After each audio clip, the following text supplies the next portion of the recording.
गोड़ लगै छी सब गोटे के। हम छी कल्पना झा, हमरा संगे हमर छोट बहिन छथि ललित किशोरी झा। आइ हम सब अपने लोकनिक बीच एकटा विवाह गीत प्रस्तुत कऽ रहल छी। आशा करैत छी जे अपने लोकन के नीक लागत। जँ नीक लागे तऽ अपन आशीर्वाद जरूर देब।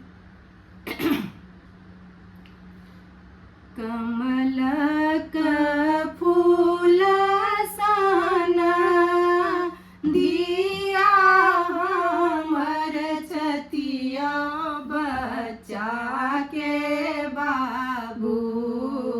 कमलक फूल सन दिया हमर छतिया बच्चा के बाबू। जोही अनलहुँ करिया जमाई यो बच्चा के बाबू।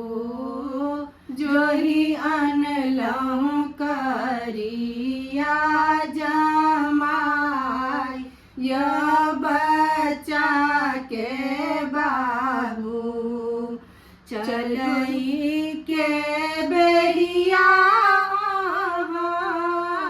बेटी मुँह नहीं देखलहुँ यो बच्चा के बाबू। चलई के बेरिया बेटी मुँह नहीं देखलहुँ यो बच्चा के बाबू। धिया आगू दिया के नहीं काज यो बच्चा के बाबू। धिया आगू दिया के नहीं काज यो बच्चा के बाबू।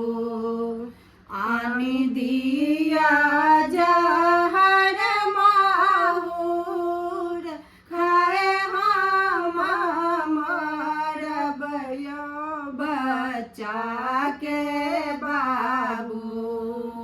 आनी दिया जहर माहुर खाए हम मरब यो बच्चा के बाबू।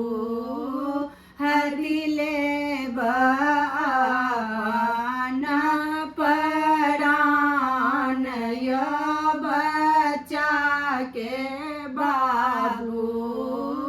हरि लेब अपन परान यो बच्चा के बाबू।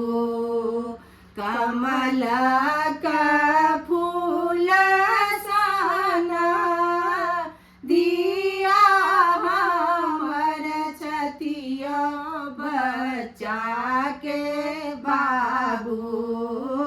जोही अनलहुँ करिया जमाई यो बच्चा के बाबू।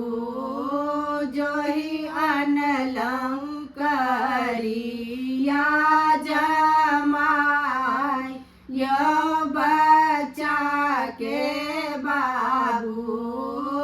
जोही अनलहुँ करिया जमाई यो बच्चा के बाबू।